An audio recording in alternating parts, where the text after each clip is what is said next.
di Polda Metro Jaya. Kita sekarang sedang bersama Pak Sugeng, Pak Azam Khan, dan Pak Ahmad Kozinudin. Ketiganya adalah lawyer atau kuasa hukum dari Pak Roy Suryo dan Dr. Tifa. Ya, kita minta penjelasan apa yang sudah terjadi sampai jam 1.30 siang ini. Saya tadi ada mendengar ada surat-surat yang harus ditandatangani dan sudah berjalan prosesnya. Apakah pihak kejaksaan juga sudah hadir di sini? Siapa yang mau menjelaskan duluan? Apa Pak Azam atau Pak Kozinudin? Pertama update dari dalam, silakan Bang Azam ya. Karena Ya, dimulai dari Bang Azam dulu. Yang terakhir melihat kondisi. Terima kasih. Assalamualaikum warahmatullahi wabarakatuh. Terima kasih Mas Michael. Jadi gini, tadi kita sempat dampingi, walaupun lebih dahulu didampingi oleh Sang Haji, Mas Sang Haji. Nah, poin yang kita dapat bahwa menolak untuk penangkapan dan penahanan. Itu yang tidak ditandatangani oleh pihak dari Mas Roy. Nah, kita protes juga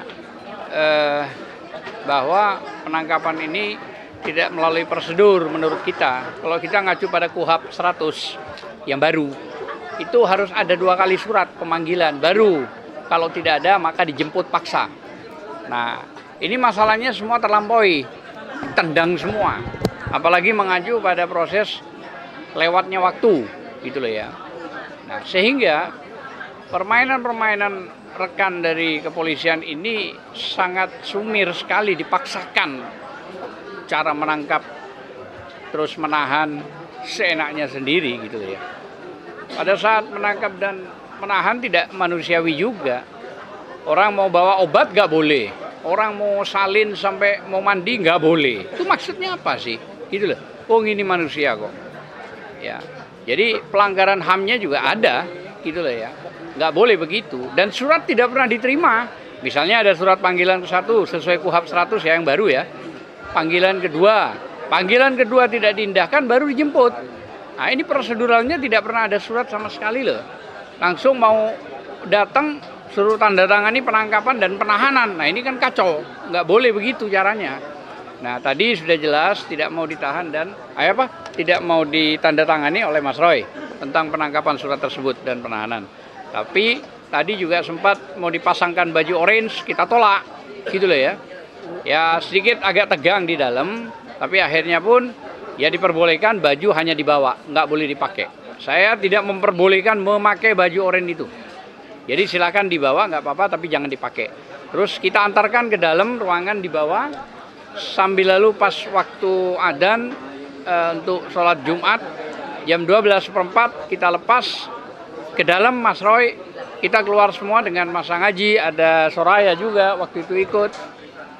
Ya saya kira itu yang bisa saya lihat, bisa saya rasakan, dan saya dampingi. Nah selanjutnya silakan Mas Kod Aka. Baik, bismillahirrahmanirrahim. Assalamualaikum warahmatullahi wabarakatuh. Tadinya kami berasumsi bahwa proses ini sebagaimana pada saat penetapan tersangka, di mana saat itu kami juga sudah menyiapkan berkas jaminan dan surat permohonan penangguhan sehubungan dengan penetapan tersangka, dengan harapan jika sewaktu-waktu ditetapkan sebagai tersangka kami bisa langsung mengajukan penangguhan penahanan begitu. Pada tahap penetapan tersangka, alhamdulillah saat itu tidak dilakukan penahanan. Namun hari ini ternyata golden time-nya tidak menunggu waktu malam ya. Golden time-nya tidak menunggu wewenang dari penyidik saat melakukan penangkapan 1 kali 24 jam bisa melakukan pemeriksaan. Tapi hari ini tadi Bang Azam sudah menginfokan kepada kita perkembangan pendampingan pemeriksaan setelah melakukan BAP langsung pada proses penahanan, dan tadi sudah di rumah tahanan di Polda Metro Jaya begitu. Dan memang pelimpahannya bahkan tadi belum disempat ya. Pelimpahannya kapan rencananya, Bang? Tanggal 22 Senin ke Kejari, bukan ke Kejati. Ini lagi kacau kan. Nah, hari Senin Surat kuasa, Pak. Jaminan. Nah, ya. Makasih ya. Nah, nanti berarti kita ganti yang kejarinya aja. Kejari. Dan ternyata memang kalau secara administrasi memang wewenangnya di Kejaksaan Negeri, walau jaksa pelaksananya bisa jadi kombinasi nanti dari Kejati dan dari Kejari, tapi administrasinya memang di Kejari. Dan hari Senin tanggal 22 ya. Jam 9 akan dilakukan tahap 2 atau pelimpahan tersangka dan barang bukti ke pihak jaksa, jadi Kejaksaan Negeri Jakarta Selatan. Walaupun supervisinya langsung dari Kejaksaan Tinggi DKI Jakarta. Nah, Kejaksaan Negeri Jakarta Selatan kemungkinan kita tidak tahu nanti. Berarti persidangan akan dilaksanakan di Pengadilan Negeri Jakarta Selatan. Karena sebelumnya kami duga akan dilaksanakan Jakarta Pusat karena ada beberapa lokus delikti itu di Jakarta Pusat ya. Walau memang ada juga di Jakarta Selatan. Dan dalam konteks kewenangan peradilan memang jika ada kewenangan beberapa pengadilan untuk mengadili suatu perkara, maka jaksa nanti bisa memohon penetapan salah satu pengadilan untuk mengadili perkara itu. Dugaan kami nanti ini akan dilimpahkan ke Pengadilan Negeri Jakarta Selatan karena jaksa yang secara administrasi menangani perkara ini tadi sudah disebutkan adalah Kejaksaan Negeri Jakarta Selatan. Hari Senin tanggal 22 Juni ya, jam 9. Nah, beberapa hal yang perlu kami sampaikan adalah yang pertama tadi kami sudah mengedarkan surat jaminan. Jadi saya mohon kepada seluruh aktivis, para tokoh, ulama, aktivis, ustadz, termasuk mahasiswa untuk berkenan mengisi surat jaminan penangguhan penahanan yang di sana isinya pertama identitas pihak yang akan menandatangani selaku penjamin. Kemudian di situ kami terangkan sehubungan dengan ditetapkannya tersangka, yakni Pak Roy Suryo ini, dan kemudian sudah ditahan di rumah tahanan negara, maka pihak penjamin ini menjamin untuk kepentingan penangguhan penahanan, yang pada pokoknya menjamin Pak Roy Suryo tidak akan lari, tidak akan menghilangkan barang bukti, tidak akan melakukan suatu kejahatan yang dituduhkan. Karena kami belum sepakat bahwa Pak Roy itu melakukan kejahatan, karena sampai hari ini belum ada kejahatan yang terbukti melalui pengadilan. Tapi bahasanya memang kita buat sebagai yang dituduhkan melakukan kejahatan. Selanjutnya kalau nanti sudah terkumpul melalui PIC atau relawan-relawan kami, relawan hukum maksudnya ya, yang mengumpulkan itu akan mengkompilasi dokumen jaminan tadi sebagai lampiran untuk permohonan penangguhan penahanan. Di antara kami tadi juga sudah dapat kiriman dari Pak Din Samsudin. Nanti ada tim kami yang akan ngambil karena beliau sudah buat jaminan bahkan untuk khusus beliau di atas materai dan kemudian sudah difoto, bikin kami tinggal mengambil. Dan kami juga sedang menunggu sebelah tokoh Pak Sunarko dan yang lain juga sedang menuju Polda. Tadi juga ada sudah kumpul Bu Dio, juga Bu Julia dan yang lainnya sudah tanda tangan. Ini terkumpul kurang lebih ada sudah 60-an yang kami edarkan. Yang sudah beredar yang belum balik lagi. Nah, memang penangguhan penahanan ini adalah upaya untuk mengajukan permohonan, bukan sesuatu yang sifatnya mengikat bagi jaksa. Nah, dikabulkan atau tidaknya tentu sangat tergantung kepada jaksa nantinya. Dan tentu saja juga sangat bergantung dari dukungan rakyat Indonesia. Yang jelas sampai hari ini belum ada satupun vonis, jangankan yang berkekuatan hukum tetap, vonis pengadilan tingkat pertama saja belum ada yang mengadili perkara ijazah ini dan terbukti ijazah itu asli sehingga layak bagi orang yang melakukan penelitian terhadap ijazah dianggap melakukan fitnah atau pencemaran nama baik.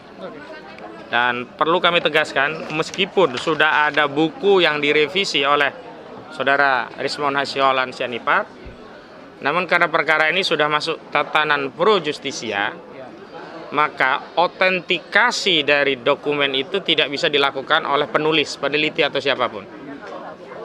Pandangan atau pendapat Saudara Rismon yang melakukan penelitian ulang hanya mengikat bagi Rismon selaku pihak yang menulis. Sementara masyarakat tidak terikat dengan buku yang ditulis oleh Rismond.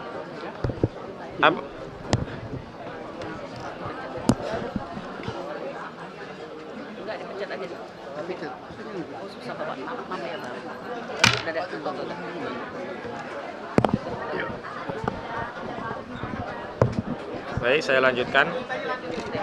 Apalagi keyakinan akan ijazah yang dimiliki saudara Joko Widodo bermasalah itu dasarnya bukan hanya dari buku yang diterbitkan oleh Rismond Sianipar. Bahkan kalau rujukannya adalah statement, maka hari ini statement UGM yang menyatakan asli pun itu hanya mengikat bagi UGM dan pihak-pihak yang percaya pada UGM. Kenapa? Karena ketika perkara ini menjadi sengketa hukum, otorisasi terhadap ijazah itu yang punya wewenang adalah pengadilan, bukan lagi UGM, bukan lagi Rismond yang hanya penulis, bukan pula pandangan dari teman-teman yang mengaku sebagai temannya Joko Widodo. Merujuk apa yang disampaikan Rismond bahwa dia sudah melakukan semacam autentikasi terhadap dokumen ijazah saudara Joko Widodo yang kemudian dideskripsikan sebagai ijazah asli, kami ingin menegaskan bahwa autentikasi itu paling tidak melalui 3 tahapan. Yang pertama verifikasi, yang kedua autentikasi itu sendiri, yang ketiga adalah otorisasi. Saya berikan analogi seperti kita mau masuk ke alamat email atau domain email kita. Proses verifikasi itu ketika kita memasukkan username. Autentikasi itu ketika memasukkan password. Otorisasi itu ketika kita memasukkan username dan password cocok, maka kita diberi otoritas untuk mengakses email tersebut, baik inbox-nya, outbook-nya, atau membuat email dan berbagai fasilitas yang ada di email. Nah, karena perkara ini sudah perkara hukum pro justisia, beda dengan sebelum saudara Joko Widodo mengadukan klien kami di 30 April 2025 yang lalu.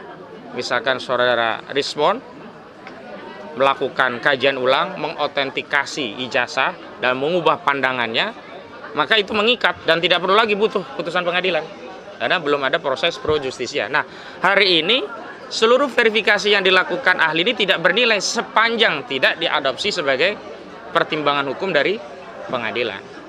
Maka yang punya wewenang dalam kasus hari ini, yang memverifikasi, yang mengautentikasi, bahkan mengotorisasi bahwa dokumen itu sah, karena kalau kita bisa bicara autentikasi itu berkaitan dengan pemberian penilaian terhadap identitas seseorang atau entitas apakah sah atau tidak.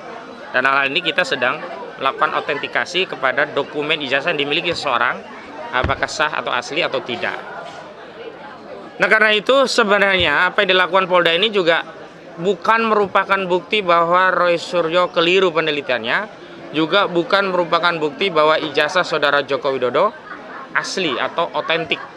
Karena belum ada proses autentikasi dokumen ijazah ini secara pro justisia. Kalau email itu nanti prosesnya melalui tulis username, password baru bisa masuk.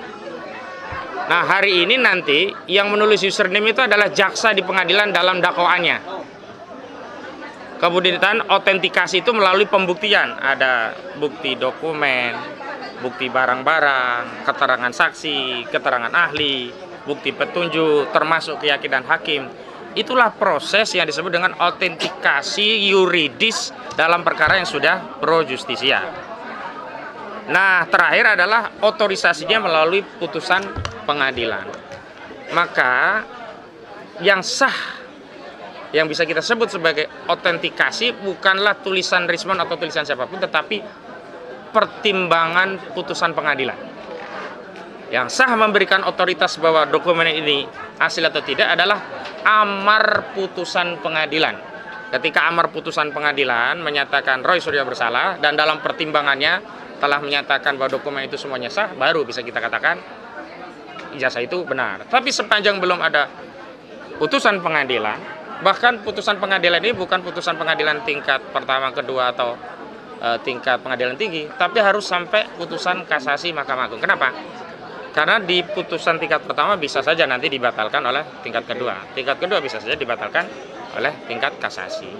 Nah, sekali lagi, meskipun demikian, kami tidak dalam kasus menghormati atau tidak, yang jelas kami sangat menyayangkan karena hari ini kita lihat dengan kasat mata bahwa institusi kepolisian tidak sedang menjalankan fungsinya sebagai aparat penegak hukum, tapi sedang dijadikan alat politik, alat untuk menekan lawan, alat yang diharapkan dengan status ditangkap dan ditahan ini Pak Roy Suryo dan yang lainnya itu bisa menyerah dan kemudian mengakui ijazah tersebut asli.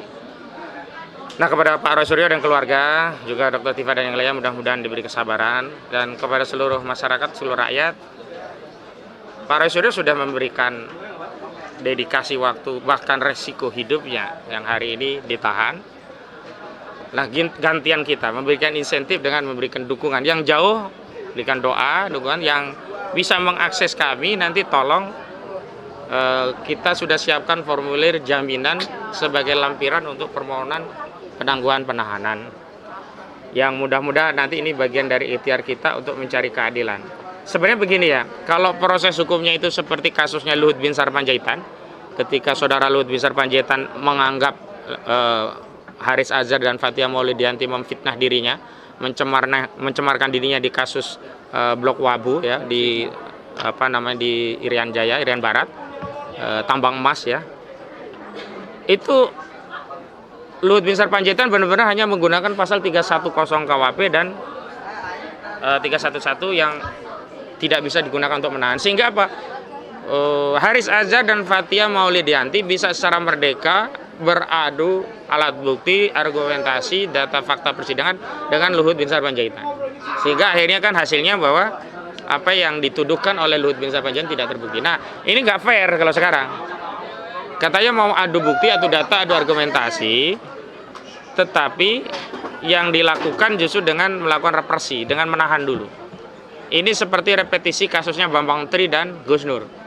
Tangkap dulu, tahan dulu, proses sidang belakangan. Dan ini yang menjadi presiden buruk di peradilan kita, karena kalau sudah masuk di penahanan, akhirnya semacam hakim itu terpaksa harus memberi putusan bersalah. Nah, ini yang menjadi presiden buruknya.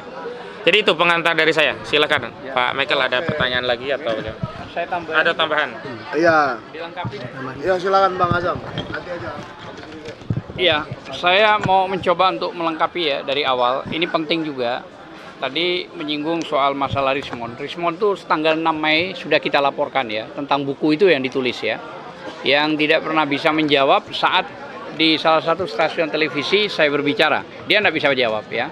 Dan poin pasalnya pun pasal 492 KUHP yang baru dan 486 KUHP yang baru tentang penipuan dan penggelapan. Penipuan itu maksudnya merangkai kata-kata bohong yang dituangkan untuk mencari keuntungan. Penggelapannya itu pembagiannya sudah jelas nggak ada. Itu yang prosesnya sampai sekarang masih berjalan.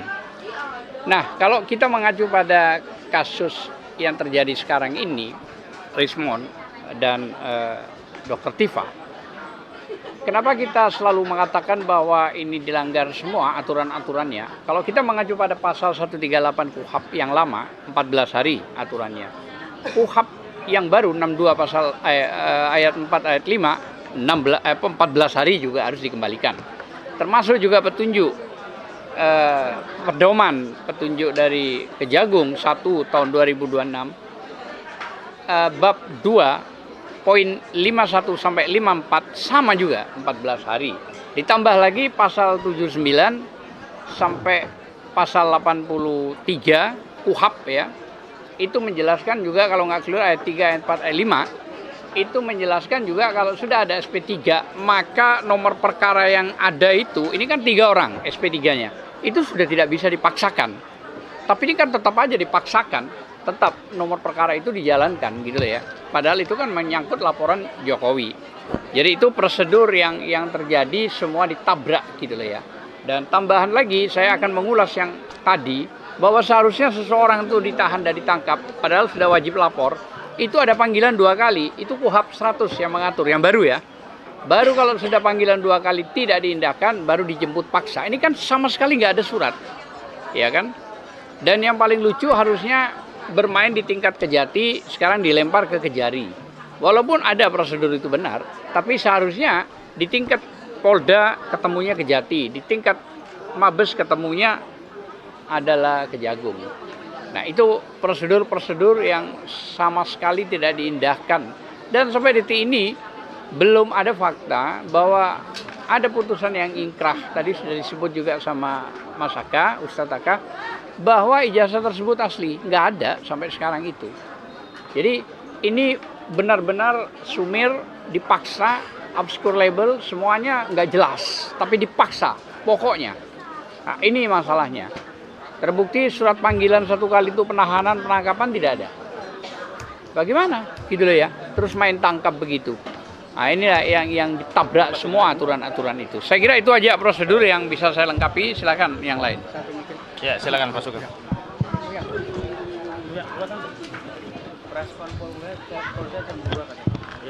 Ya, penangkapan daripada Ore Suryo dan Tifa itu merupakan kejutan bagi kami, karena kami sebagai kuasa hukumnya nggak tahu sama sekali, nggak pernah diberikan yang surat P21 tersebut. Nah, karena tadi rekan kami si Bang Azam sudah mengatakan bahwa ini ditahan dan kemudian akan disidang di kemungkinan di Pengadilan Jakarta Selatan, kita cuma minta satu. Jokowi harus berani hadir di pengadilan, menunjukkan ijazah palsunya, ijazah aslinya, ijazahnya.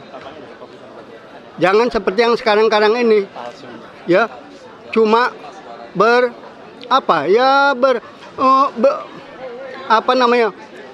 berselimut sama pengacaranya. Nah, ini ada satu indikasi, pengacaranya mengatakan nanti di dalam sidang itu pengacaranya yang hadir. Jadi kalaupun misalnya ijazahnya itu pengacaranya yang hadir. Nah, ini yang kita tidak harapkan. Jadi harus konsekuen, Jokowi sebagai pelapor itu harus hadir dan kemudian menunjukkan ijazahnya di situ. Kenapa? Ketahuan sekali dari laporan dia tanggal 30 April. Itu cepat sekali. Padahal yang namanya menurut Perkap nomor 16 tahun 2019 itu ada tahapannya. Begitu laporan, penyelidikan, penyidikan,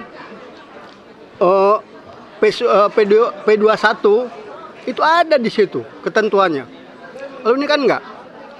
Laporan tanggal 30 langsung diproses, langsung ditetapkan sebagai saksi dan tak lama kemudian sebagai tersangka.